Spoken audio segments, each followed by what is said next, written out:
네, 오늘 저희가 함께 살펴볼 자료는 6월 22일 주일 예배 설교문입니다.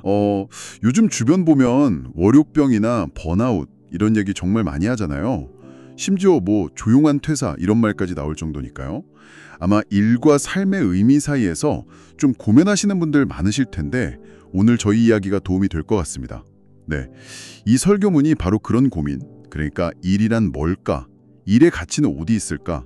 이런 질문들에 대해 성경적인 관점을 좀 보여주는 것 같아요.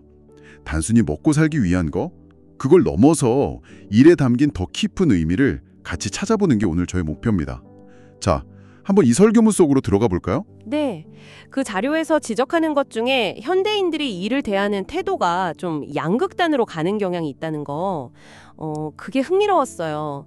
말씀하신 것처럼 어떤 분들은 일을 막 저주처럼 피하려고 하고 또 어떤 분들은 완전 일 중독에 빠져서 일 이퀄 나 이렇게 생각하시는 거죠. 아, 맞아요. 완전히 피하거나 아니면 나 자신을 동일시하거나. 네, 그 밑바탕에는 결국 내가 이걸 왜 하고 있지? 이런 근본적인 질문이 있는 것 같아요. 정말 많은 분들이 공감하실 것 같아요. 심지어 신앙 있는 분들도 좀 비슷하다고 하죠.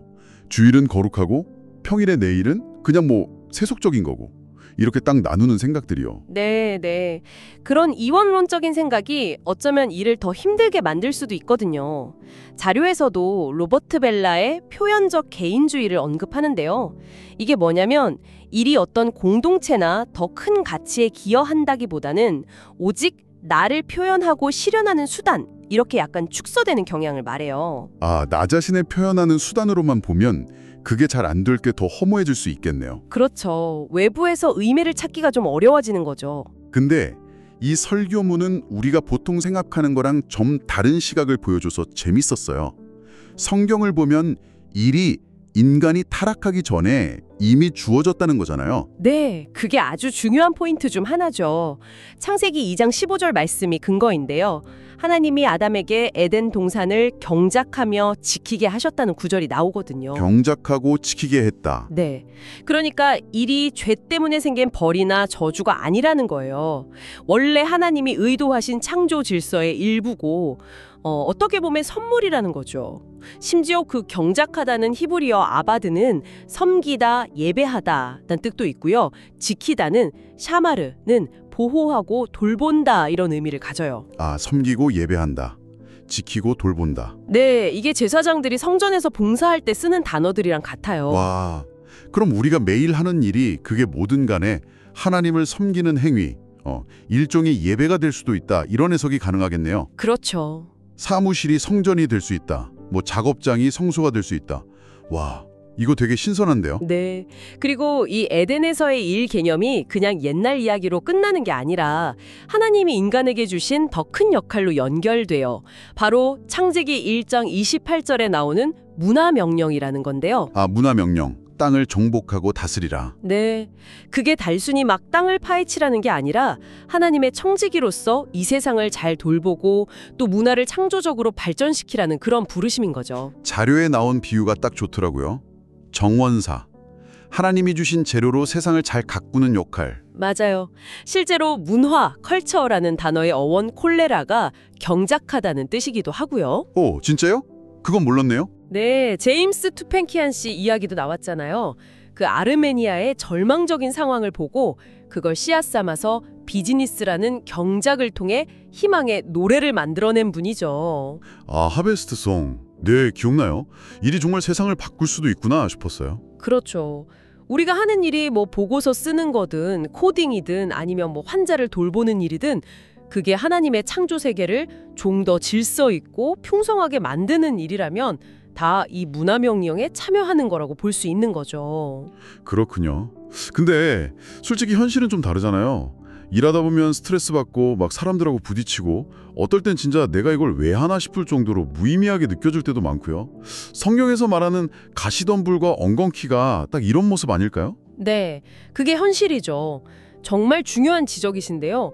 창세기 3장을 자세히 보면 하나님께서 저주하신 게 일 자체가 아니에요. 아, 이 일이 아니라요? 네, 일하는 터전인 땅을 저주하셨다고 나와요.